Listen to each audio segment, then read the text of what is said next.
Bonjour. Aujourd'hui, nous allons voir ou revoir ce qu'est la fonction sujet dans une phrase. Le sujet représente l'être vivant ou la chose qui accomplit l'action décrite par le verbe à la voix active. Prenons un exemple. La journaliste rédige son article. On commence par chercher le verbe conjugué. Dans cet exemple, le verbe est rédige. Le sujet correspond à la personne qui fait l'action de rédiger.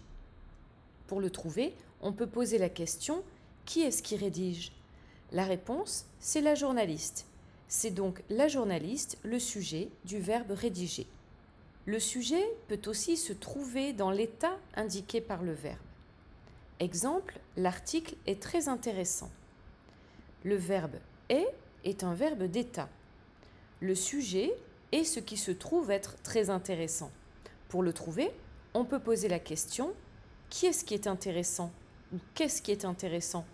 La réponse est l'article. C'est donc l'article, le sujet du verbe être. Le sujet peut aussi être l'être vivant ou la chose qui subit l'action du verbe dans le cas d'un verbe à la voix passive. Exemple, les journaux sont lus par un grand nombre de personnes. Ici, le sujet correspond à la personne qui subit l'action d'être lue.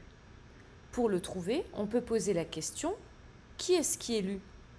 La réponse, c'est les journaux. C'est donc les journaux, le sujet du verbe être lu. Regardons maintenant la place du sujet par rapport au verbe. Dans les exemples précédents, on voit que le sujet se place en général avant le verbe. Attention, il peut être séparé du verbe par des compléments ou des propositions subordonnées, comme dans le cas suivant. L'article que j'ai lu hier et que je te recommande vivement est très intéressant. Dans ce cas-là, le sujet est très loin du verbe, mais il reste placé avant. Il arrive aussi que le sujet se place après le verbe. On dit alors qu'il est un sujet inversé. Exemple, quel journal veux-tu lire ? Ici, qui veut lire ? C'est le pronom à la deuxième personne, tu. On trouve des sujets inversés dans les questions de niveau soutenu. Même dans le cas d'un sujet inversé, on accorde le verbe au sujet.